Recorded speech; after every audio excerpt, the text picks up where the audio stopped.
of illegal aliens. They come here, they're driving drunk. It's a huge, huge problem.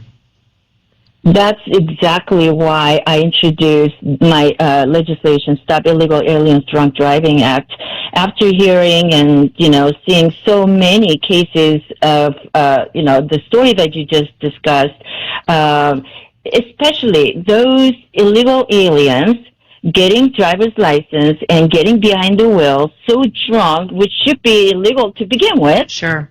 But they get so many, these repeat offenders got second, third, even fourth chances, while the victims' families get none, right? You cited just one of those examples, and I can cite a few more. I mean, this is heartbreaking. Drunk driving destroys lives and tears families apart. So when it involves illegal aliens who shouldn't have been here in the first place, it was entirely preventable. So I wanted to make sure, just bring back some common sense, right? We're just trying to enforce what is already common sense. If you enter our country illegally and get behind the wheel drunk and take innocent lives and tear families apart, you will be deported and you will never be allowed back. Simple as that. Tell me you're not getting pushback from your Democrat colleagues. Could they possibly be standing against this, or do you have bipartisan support here? I have not heard any of my Democratic colleagues pushing back on this, neither from my colleagues on either side. So this is a common sense, right? Who wants to see hear another story that, oh my God, some so-and-so was killed on the streets that I live on or in the city that I live in, and it just, you find out that the driver was illegal alien. Yeah. And drunk driving, DUI is, it's already against the law. And if it's done by illegal aliens, it's even worse. So what we're saying is, through this legislation, bring some common sense. And if you're illegal aliens who shouldn't have been here in the first place and get driver's license and drive drunk like this, you will be deported. Again, I don't know what else to say. I mean, this is a common sense, and many of my colleagues agree with this. And I think you're right about this. And if I remember right, in referencing the story that I mentioned with the young woman, she was a ballerina, and her I would believe it was her fiance that lost their lives at the hands of a drunk driver. This guy was in jail for 2 years, I think not even 2 years, and was let out for killing 2 people. And it took the U.S. attorney here, Bill Illicit, to actually go in and make sure that this guy did not get out of jail and that he was set up for deportation. But again, how many of these people slip through the cracks and don't get deported or don't actually have appropriate penalties for taking a life when they're drunk?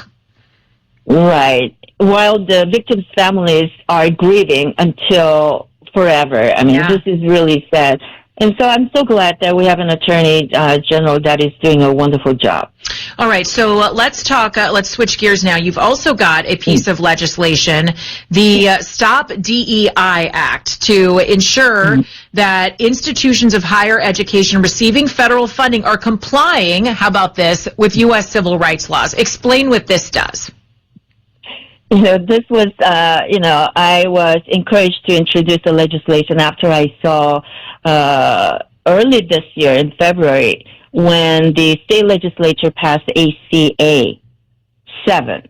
That would got Proposition 209 and reopened the door to discrimination in our education system. That will, if it succeeds, it will undo decades of progress toward equal treatment under the law.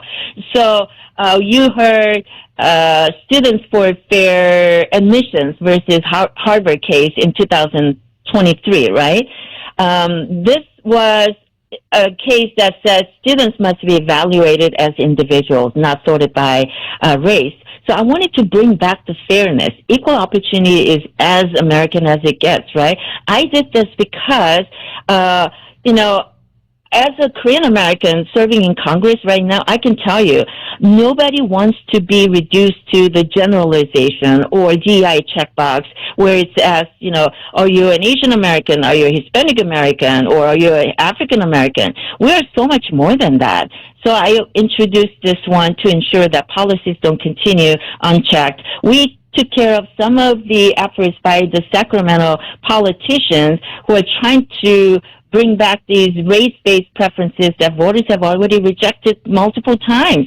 So some of it is already taken care of by that 2023 Harvard case.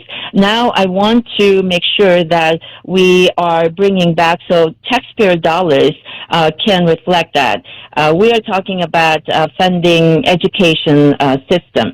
At its core, we're trying to protect taxpayer dollars and restore basic principle that every student, regardless of race, religion, or background, has their inherent worth, and they should be treated with fairness and respect.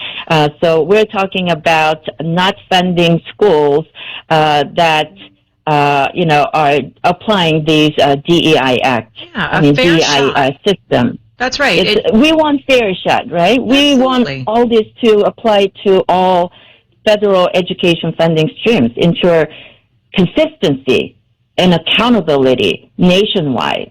And a fair shot for all kids. You don't want to make kids give up saying, well, I'll never have a chance to get into this school for XYZ. This idea that we have gotten away from being merit-based, I think, is just troubling on so many levels. Quickly here, Congresswoman, and we're talking to Congresswoman Young Kim. She represents California's 40th Congressional District. Young Kim CA is where you can follow her. I noticed something on your X feed that I think is so amazing. You've been here before, and we've talked about the big, beautiful bill really working for people. I was so happy to see President Trump start his Trump IRA accounts yesterday. He's going to be in Florida today to talk more about that, really trying to help give a hand up to people. But you've saved your residents in your district a tremendous amount of money. You want to tell people about that? I think that's worth celebrating. Yeah, thank you so much for allowing me to say that. I did introduce CTAC, which is in line with what President Trump has done, providing the Trump accounts for individuals who are born young kids who will get $1,000 sent to their Trump accounts from the Treasury. We're also trying to make sure that Americans have the ability to understand what it means to invest early, and President Trump is doing that, helping Americans to start saving early. And that's what we're doing. You have to start planning early for your retirement. And so I'm really glad that I was able to do it. But at the same time, during the One Big Beautiful Bill that we're touting so much, I want listeners to understand, I worked so hard to increase the SALT cap from current 10,000 to 40,000. It is now the law. Anyone who's been, filing tax returns, they would have taken advantage of $40,000 state and local tax cap. And so I want you to know, as the co-chair of the SALT Caucus, I worked so hard for it, and no one can take that, that accomplishment away from it. I think it's amazing. And what also I just add on is that the working families tax cut also from the Big Beautiful Bill has saved people within your congressional district $2,761 a year. That is sizable money. You're getting close to $3,000. That is incredibly helpful to a lot of families who are just trying to make ends meet. Right, and we're telling people, if you got some tax refunds as a result of our wonderful One Big Beautiful Bill, the Work Tax Cuts Act, either through that or no tax on overtime, no tax on, what is it, guys? No tax. Yeah. No tax on tips and overtime, and even seniors getting some benefits from it. I want you to reinvest it and take advantage of the Trump accounts. For your cat. This is how jet lagged I am. You don't have to do a Trump account for your cat, but for your kids, that might be helpful. I got back to my district very late last night, so I'm kind of like myself. You and I are like on the same page here. Okay, so not for your cats, but for your kids. I mean, your cat's your business, but your kids, that's a good one. Or these IRA accounts, also fantastic for retirement planning. Yeah. Congresswoman Young Kim and I are going to take naps, and we'll be back at work busy in just about an hour. Thank you so much, Congresswoman, for being with us and for all of your hard work. Give her a follow, Young Kim CA. She represents California's 40th Congressional District. Have a great